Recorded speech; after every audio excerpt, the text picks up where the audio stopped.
Bonjour et bienvenue sur InfoLive TV, voici les titres de l'actualité israélienne. Le site internet officiel du Hamas indique qu'Israël aurait refusé la libération de 4 terroristes du mouvement dans le cadre des négociations pour la libération du soldat Gilad Shalit. Il s'agit de Marwan Barghouti, Ibrahim Hamed, Abdallah Barghouti et Abbas Sayed, qui ont commandité des attentats suicides contre des Israéliens entre 2002 et 2003. Des responsables du Hamas ont cependant précisé qu'ils continuaient d'étudier la proposition israélienne. Menace a été envoyée au ministre de la Défense Ehud Barak. Selon les services de sécurité, les responsables sont des militants d'extrême droite qui s'opposent au gel de la construction en Judée-Samarie. Par ailleurs, les dirigeants des localités concernées par ce gel ont protesté devant la maison du Premier ministre à Jérusalem et ont décidé d'une grève générale des services municipaux de Judée-Samarie en signe de protestation. La Cour suprême israélienne a annulé mardi une décision de l'armée interdisant aux Palestiniens l'accès à la route 443 reliant Modine à Jérusalem.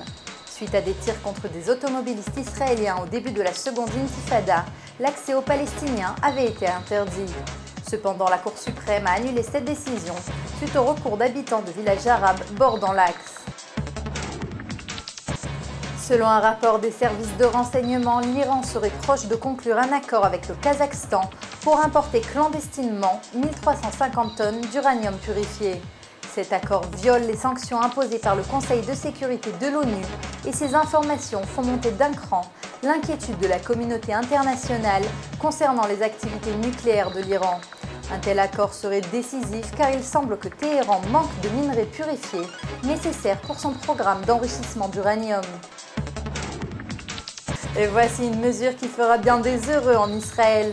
En effet, le ministre des Finances a décidé de baisser de 0,5% la TVA, dont le taux sera donc fixé à 16%. Cette mesure était censée prendre effet en 2011, mais la situation économique du pays semblant s'améliorer, le Trésor a décidé de l'appliquer à partir du 1er janvier 2010.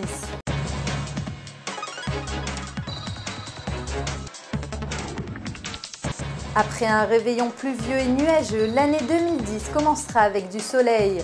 En effet, on note une hausse pour vendredi avec des éclaircies et un temps agréable.